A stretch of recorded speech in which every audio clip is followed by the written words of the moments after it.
El siguiente segmento tiene contenido o opinión. La entrevista. En A Primera Hora, analizamos los hechos del momento junto a sus protagonistas. Muy bien, 7:26 en la mañana. Sobre este tema, recordar a la audiencia que nos sigue, hay 14 procesados, entre ellos el alcalde Jorge Yunda, la secretaria de Salud, la doctora Jimena Barca, a quien hace pocas semanas le cambiaron la medida cautelar inicial de detención, Lenin Mantilla, ex secretario de Salud, que entiendo no ha sido detenido, la coordinadora Linda Guamán. Dice la nota del portal Primicias, la Fiscalía presentará un dictamen individual por cada procesado. Este puede ser abstentivo, lo que significa el sobreseimiento, o puede ser un dictamen acusatorio.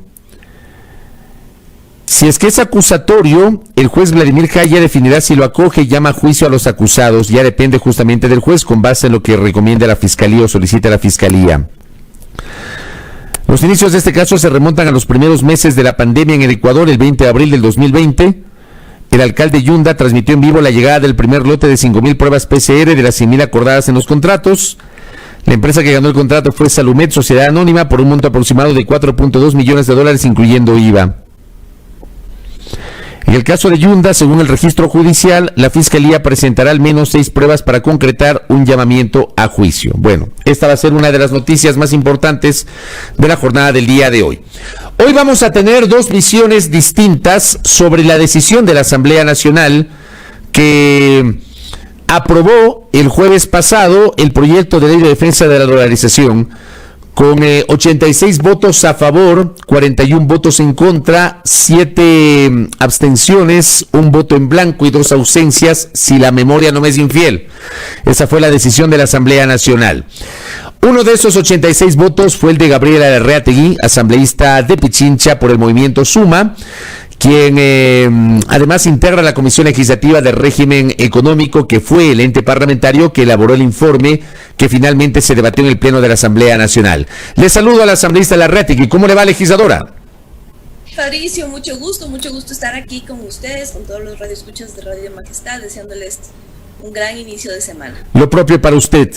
¿Por qué la Asamblea aprobó el proyecto de ley de defensa de la dolarización? ¿Cuál es su comentario, su explicación, su sustento, asambleísta Larreategui? Bueno, es una ley que desde mi punto de vista es necesaria para el país. Es necesario para devolverle a la dolarización una cimentación que es la confianza, que es básico en todo sistema monetario, en todo... pero más aún cuando tenemos una moneda que no es nuestra, que es una moneda extranjera y que no la emitimos nosotros. Sobre esa base era muy importante cuidar la dolarización, cuidar los fondos del Banco Central para poder cuidar la dolarización, que no pueda volver a haber una crisis de nuevo. ¿Y por qué podría haber una crisis de nuevo? ¿A qué se refiere? Se refiere exactamente al tema de tomar los fondos del Banco Central. Y en esto, bueno, hay explicaciones, hay posiciones completamente diferentes. Tú lo has dicho, Fabricio, la siguiente expositora es una posición completamente distinta a la mía, que básicamente deriva de los economistas heterodoxos y de los ortodoxos. Yo creo que y ninguna de las dos somos economistas, eso también es lo bueno. Pero entonces lo vemos de diferente manera según la corriente a la que nos apeguemos. Yo creo que hay que cuidar el dinero del Banco Central y yo me derribo más de conceptos, ¿no? El dinero que está en el Banco Central, de los bancos que dicen, o sea, el dinero de los bancos que se encuentra en el Banco Central no es realmente de los bancos, es de los depositantes. Si uno va a cualquier concepto de encaje, busca encaje bancario en internet, sale desde Wikipedia hasta la enciclopedia de la economía y un montón de lugares económicos, sobre todo más, porque es un término bastante económico.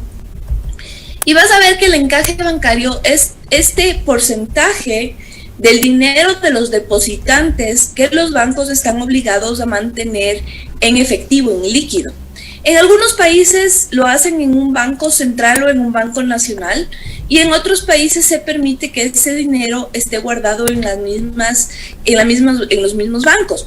Pero este dinero no se mezcla con por ejemplo, la reserva de caja que tienen los bancos. Los bancos tienen que tener una reserva de caja.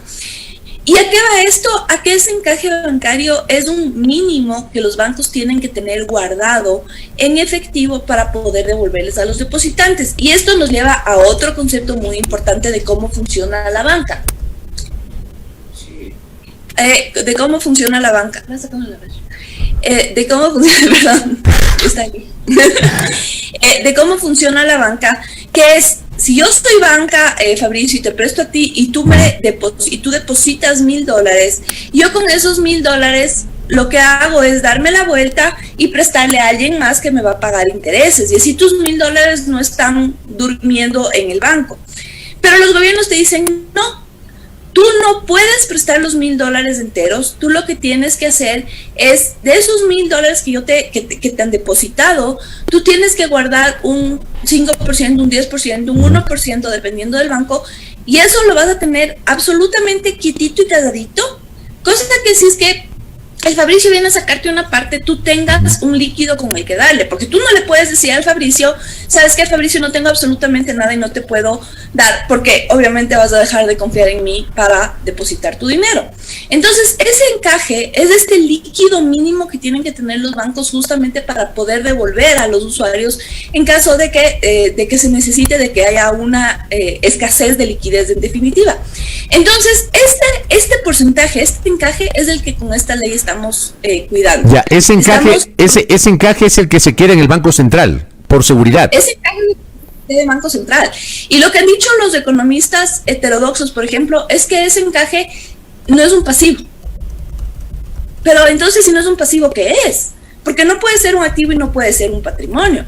Porque un activo un dinero que pasa a ser activo de un ente estatal, para mí automáticamente se convierte en un impuesto, porque se está apropiando de ese activo, de esta plata, y se convierte en un activo, en un patrimonio. A ver, pero lo que quiero entender es, lo que está ocurriendo hoy, antes de que entre en vigencia esta ley que ustedes han aprobado, para tratar de entender lo que usted está diciendo, porque es un tema muy técnico, significaría que en este momento ese encaje sí puede ser tomado por el Banco Central o por el Estado o por el gobierno de turno, etcétera. Puede hacerlo. Fue tomado, Fabricio. En el 2014 que se hizo el Código Orgánico Monetario Financiero, se lo hizo justamente para poder tomarse el dinero del Banco Central.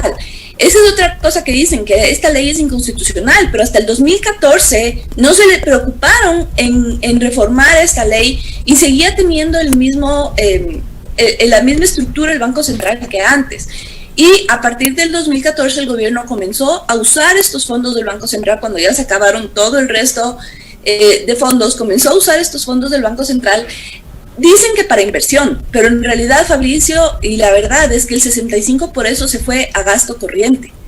Entonces, esto lo que hace es ir mermando la confianza que la ciudadanía tiene en el Banco Central y en el hecho de que su dinero, el dinero del encaje bancario, está bien custodiado por el Banco Central. A ver, pero perdón que le insista, lo que hizo el gobierno anterior, con lo que usted nos está explicando, el gobierno anterior utilizó los recursos del Banco Central que no le pertenecían al Estado ecuatoriano, sino a los bancos, y ni siquiera a los bancos, sino a los depositantes. Ese encaje fue utilizado por el gobierno anterior.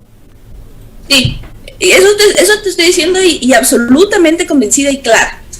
Y además, ¿por qué, Fabricio? Porque se confunde mucho y tienden mucho a confundir lo que es dinero del público con dinero público.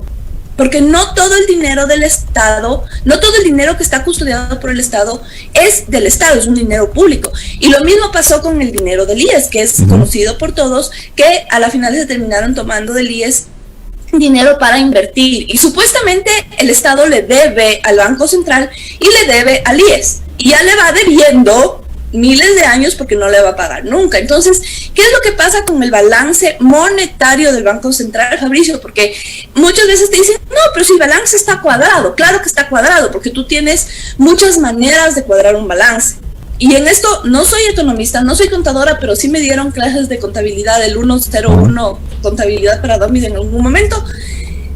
Y tú cuadras un balance con activos y con pasivos, ¿no es cierto? Pero estos activos, en el caso del Banco Central, están en acciones, están en papeles.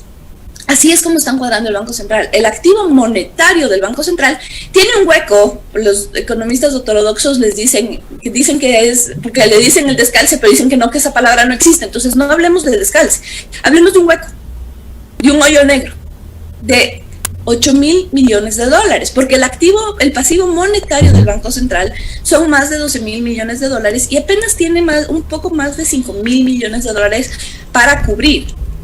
Y se supone que en esas reservas del Banco Central también están los dineros del sector público no financiero del Estado, que están, pero por ejemplo para eso en este momento no hay nada de cobertura, por eso es que no les pueden dar ni devolver ni nada al sector público no financiero.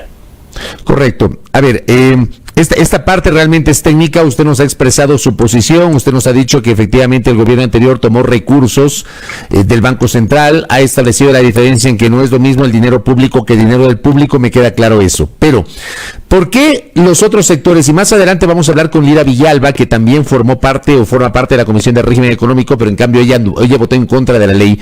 Pero digo, ¿por qué por el otro lado el sector político y los economistas heterodoxos que se oponían a la aprobación de la ley consideran que se ha allanado el camino para la privatización del Banco Central? Efectivamente es así, le pregunto a Gabriela Larrategui, ¿se ha allanado el camino para privatizar el Banco Central y entregar el control a la banca privada? Gabriela. En lo absoluto, Fabricio. Para mí eso es parte de un discurso. Dicen que se privatiza el Banco Central porque la Junta de Regulación Política Monetaria va a formar parte personas que pueden bien venir del sector público como pueden venir del sector privado. Perdón, me voy a cambiar de locación. Sí. Y en ese sentido, al poder venir del sector público como el sector privado, lo que sí no van a depender estrictamente del presidente de la República. Y para esto es importante señalar qué es lo que pasa en este momento, en este preciso momento. La Junta de Regulación Política Monetaria y Financiera, que en este momento es una sola junta, está formada por cuatro personas que le responden directamente al presidente. En un caso son 3 ministros, de los cuales Finanzas tiene 2 votos, o sea, tiene un voto y un voto dirimente y un delegado del presidente de la República. A su vez, ellos nombran al gerente del Banco Central. Entonces vemos que la línea es el presidente directo gerente del Banco Central. Esto le ha quitado independencia técnica al Banco Central, ha dejado de ser este tercero creíble en cuanto a la información que nos da, a los análisis técnicos monetarios que hace el Banco Central. Y esto es importante, primero, devolverle al Banco Central. Segundo, no se va a privatizar de ningún modo, porque las personas que vienen van a ser nombradas por una terna propuesta por el presidente de la República, pero designadas y posesionadas por la Asamblea Nacional. Y la Asamblea Nacional no es aquí nadie, ¿no? La Asamblea Nacional es el representante de todos los ecuatorianos. Así funciona, es una democracia por representatividad que tenemos y está en la Asamblea Nacional representada el voto de todos los ecuatorianos. Pero por ejemplo, esta composición que usted señala del directorio o de la junta, de estas 2 juntas que va a haber, según el proyecto de ley aprobado, de alguna manera no rompe con el principio constitucional que no habla de la autonomía del Banco Central. O sea, el Banco Central pertenece al Frente Económico y el Frente Económico pertenece a la función ejecutiva. Asambleísta Larrategui. Seguirá perteneciendo a la función ejecutiva, pero no tendrá una obligación el gerente del Banco Central de obedecer a capa y espada al presidente, porque eso ha sido en parte el daño que tiene el Banco Central ahorita. El Banco Central no le podía decir al presidente, no puedo tocar esta plata porque esta plata es de los depositantes, sino que tenía que hacer lo que el presidente decía. Entonces, sigue perteneciendo a la función ejecutiva, pero sí se separa las decisiones de política fiscal con las decisiones de política monetaria. Y esto es justamente lo que queremos al final del día, que el presidente no diga, se me acabó la plata del presupuesto, entonces me voy a coger la plata del Banco Central.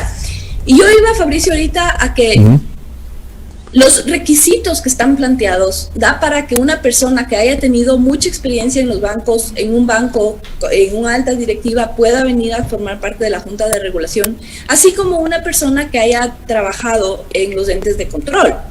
Cualquiera de los dos puede venir.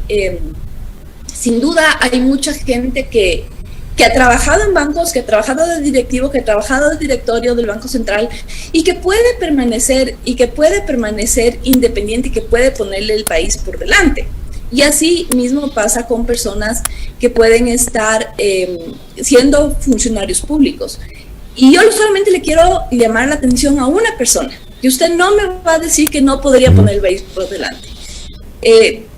Lamentablemente falleció ya, pero la economista Elsa de Mena en sus últimos años y hasta cuando murió, ella fue parte del directorio del Banco de Guayaquil. Yo no sabía ese detalle. Es solamente un ejemplo de que habiendo sido 10 años directorio del Banco de Guayaquil, puede pasar a una junta y poner el país por delante. Y así puede haber, y va a haber muchísima gente. A la final todos venimos en algún momento del sector privado y cuando pasamos a ser servidores públicos, tenemos que poner el país por delante y tenemos un montón de normativa que obedecer. O sea, y con esto termino, asambleísta, o sea, no hay que tenerle miedo, nos dice usted, al hecho de que el directorio está integrado por gente que ha tenido un pasado en el sistema bancario privado. Es que puede haber tenido un pasado en el sistema bancario privado como en el público. Como en el sector público. Pero el tener un pasado con la banca privada, automáticamente a esa persona no le relaciona con los bancos en los cuales trabajó. Pero no le compromete, Fabricio. O sea, bueno, cada quien también juzga por su condición, pero yo sí creo que una persona que haya trabajado en el sector privado siempre va a poder poner al país por delante. Y, o sea, el hecho de que uno haya trabajado en una institución no quiere decir que toda la vida va a responderle y a depender de esa institución para la toma de las decisiones en su vida. O sea, sería pensar en que no podemos nunca ver más allá. Correcto, Gabriela. Veamos si el presidente de la República finalmente sanciona favorablemente este proyecto de ley, porque si lo veta ya quedará en manos de la próxima asamblea y quedará en manos del próximo presidente de la República. Gracias por el tiempo, Gabriela. Gracias, Fabricio. Un saludo a Lía, que ya está aquí en la cámara. Muy amable, gracias a Gabriela Larreategui. Ella tiene una posición de respaldar, de hecho lo hizo con su voto, de respaldar el proyecto de ley de defensa de la dolarización que había sido enviado por el Ejecutivo a la Asamblea como urgente en materia económica. Vamos a escuchar ahora una visión distinta. 7 de la mañana con 44 minutos en la primera hora.